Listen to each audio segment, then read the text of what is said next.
Hello from the Clio Cloud Conference online everywhere in the world. I'm Laurence Colletti. I'm Paula Davis-Laack. And we're on the road with Legal Talk Network.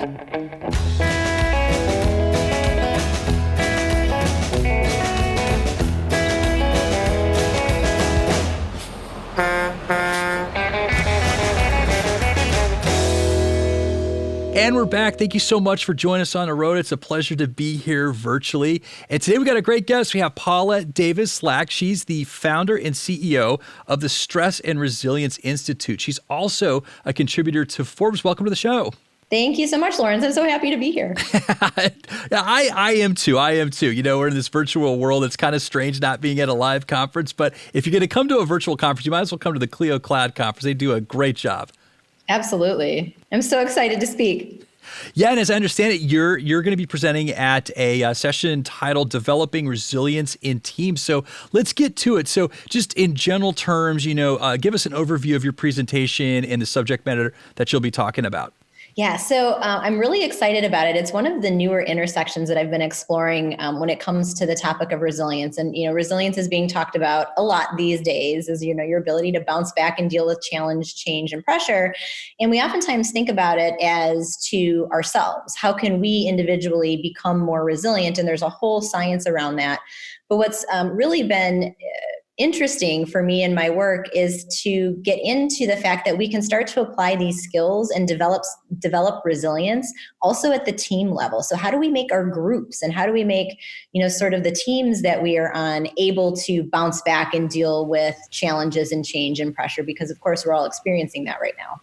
Yeah, so I think for most listeners, just like me out there, we know what resilience means and we know obviously what a team is, but in the way that you're using it, what is a resilient team? So a resilient team has some interesting kind of markers or dynamics to it. So first and foremost, resilient teams tackle challenges quickly. So there's no we're going to wait for a while and see how this plays out. Certainly some strategizing and things, can take place, but resilient teams really tackle challenges. They stay cohesive. So they preserve a lot of their connection, which can be really, really hard for teams in today's virtual world, but they remain connected. There's a sense of trust there. They really tap into and know what all of their resources are so that they can bounce back quickly, tackle the challenges, and move forward. Really, most importantly, learning from whatever the challenge or setback was to apply to future challenges. So there's really those markers, and then some cool kind of muscles or competencies that teams can actively work on to get more resilient. Well, and this may be kind of a long-ended question, so I'm wondering maybe if you could summarize this down just a little bit. So as I understand it, there's a bit of a process to putting one of these teams together, right? So maybe you could just walk us through some of those building block steps that go into it. Yeah. So all you have to do is remember the acronym PRIME. So this is my months of research, kind of looking at my book and all of the work that I've done, kind of preparing the book that I just finished writing.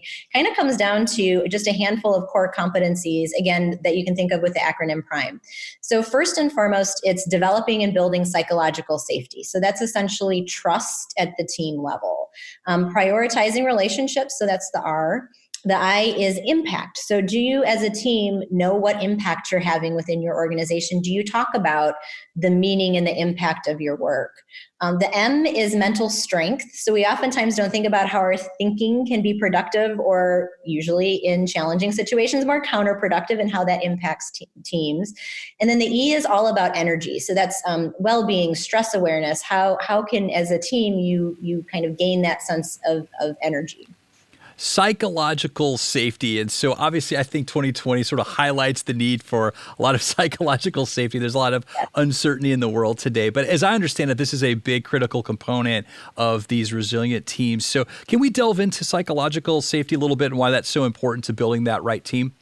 Sure, absolutely. And to me, it's really been interesting to learn about, not only is this an important component of resilience in high-performing teams, I've put it in sort of the foundational level, right? If you don't have psychological safety at the team level, it's really going to be hard to kind of manifest or function or kind of get to that resilience that we're all talking about. And really what it is it's your belief, really. It's the thought that you have that you can show up to your team, that you can show up at work as yourself. You can push back, you can disagree, you can ask questions, all very respectfully, of course, but that you can do all of that without fear that you're going to be penalized, singled out, whispered about after the meeting, right? That crazy idea that Joe just had. And so you can, do all of those things without worry that that is going to happen. And so when you feel that way, you're more likely to speak up. You're more likely to say, hey, I've got this kind of innovative idea or this partially formed idea that, I haven't really tossed it out there with anyone before, but here's kind of what I'm thinking. You're more likely to say if you've made a mistake or made an error. And so that becomes really important, particularly we're talking about folks in the legal profession, right? And it's your entry point to belonging. So we also know that belonging is a very core kind of critical need that we need to feel motivated and resilient at work. And it just means that we feel like we're part of a group or a team that really matters to us. Like this is where we want to be, and this team really wants me there too. So psychological safety opens the door to all of these good things that we need in the profession and that help teams really function at a very high level. So it sounds like, you create this open environment where people feel secure enough to share. So you're going to get the most out of a team member. And if you get the most out of the team member, the team becomes productive. Are you seeing that? I mean, higher productivity with these resilient teams? Sure. I mean, you see higher productivity, you see a lot of goal achievement, you see teams accomplishing tasks in a different way or in a quicker way than teams that have lower levels of resilience. And a lot of my work also takes me into sort of a stress and burnout prevention aspect. And so a lot of the strategies that I talk about are also meant to address that, right? So teams can do some very basic things. And when they do, they notice less burnout within their teams, which is, obviously good on a whole lot of levels. You see, people who are more engaged, you see people who are less likely to leave their organizations or to leave their teams, and less errors. And again, a lot of really good things that we need in the profession. That's a great jumping off point. My next question was dedicated to burnout and well-being. And so obviously with the pandemic, I've heard obviously well-being is front and center, not just personal health, but mental health too. I mean, I know that I've talked with a lot of people out there, friends and family feeling isolated, the city or the town that they live in, it's not quite as open as they'd like to be. And they feel a little lonely at home, working at home all the time. They're not getting those, not getting those interactions with people out in public like they usually do. But burnout, I think, is something that might be a little underscored right now. I think with the, just with the pandemic and the shutdowns, I think people are just fighting to keep things open and going, and everybody's throwing in extra effort. And I think burnout's just one of those things that's not. Maybe you can't admit burnout, but I think everybody, as the weekends and weekdays sort of blend together and that clear barrier between work and home life becomes blurry as well, I can see there's an open door for burnout. So as I understand it, resilient teams push against that. But how does a resilient team push against burnout and promote well-being? Yeah, so burnout is essentially the manifestation of chronic workplace stress.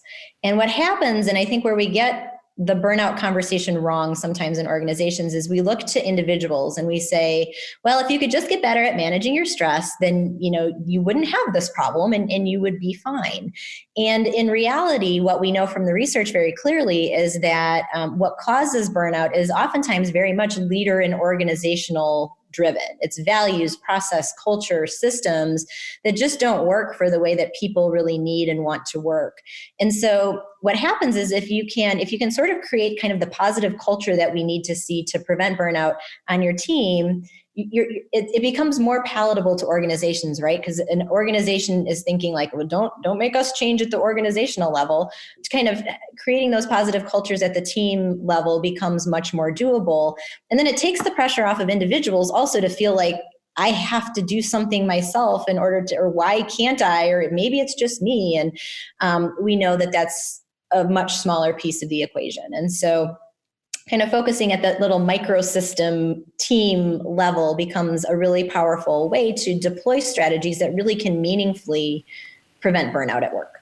One of the things I've noticed in my career, not just with myself, but like with other people, other managers that I've worked with or worked for, one of the common elements I see is that, when management wants to make an improvement process, or I guess really any employee wants to make an improvement, sometimes a little distance, a little bit of ability to step back from the task as opposed to being, nose totally on the grindstone all the time makes that possible. There's like this time to reflect. So, how important just in your experience is time to reflect to make changes that you need to make? I mean, how important is that to, getting over the hump of some of those things that you're trying to improve? I feel like you've been listening in on like a bunch of my coaching calls that I've been having after some of my workshops. You never know. Yeah. With Zoom these days, you never know. You really do not know, right? No, it comes up in almost every conversation that I have with lawyers and leaders when I have a chance to talk to them or work with them one-on-one after kind of a group workshop that I do. The need to pause and reflect becomes really critical for a lot of reasons. And I think it is really an entry point into self-awareness. We know that leaders play such a huge role in whether burnout happens within a team and within an organization. And oftentimes, we're just so crazy busy that we have our head down and we're not even realizing that maybe some of the things that we're doing are actually promotive of burnout or getting in the way of team members being able to really function effectively. And so it's always one strategy that I talk about with people is like, what's your pause? Where are your moments of pause? How are you getting that? And I've even had to look at that for myself because what I used to do is I, would be flying home oftentimes in the evenings, and I would use I was a window seat person. My reflection or pause time would be just kind of staring out the window as I'm flying home and kind of getting a chance to kind of go over what I just did or where do I want to go next with what I want to do with my business. Just those moments of kind of self-reflection. And so I've had to figure out different ways to do that for myself. And so, but it's really important. Especially, if you're leading and trying to, produce work, that's a really powerful, hard combination to deal with. And so, yeah, having and actively creating those regular moments of reflection become very important. Yeah, no, I think I definitely agree with that. I mean, that's been one of just a personal challenge. We've had a lot of work, especially during the pandemic, and it's been a lot of late nights and weekends and things like that. But I realized that I need to get away, go for a hike or go for a walk at some point. And as when you're stressed out about hitting a deadline, as counterintuitive as a break might sound as you're sweating a deadline, it really does open a field of options. And I've had a lot of breakthroughs with that just brief time away where it's not on my mind. I'm not being pressed. I'm like, little moment of reflection. Now I think I'm seeing this puzzle more clearly. Yeah, I mean it's huge, and it's also you talked about boundaries at the top of the show, and it's one other consistent theme that I'm hearing from everyone is like I have no boundaries anymore.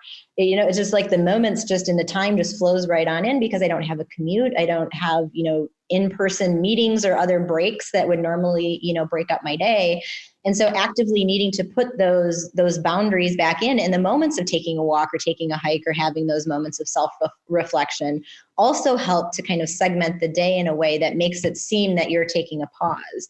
And I think that, one of the challenges that I have in talking with legal professionals is that we're so good at always being on and putting our head down and just kind of driving forward that I think sometimes we see breaks as almost a sign of weakness.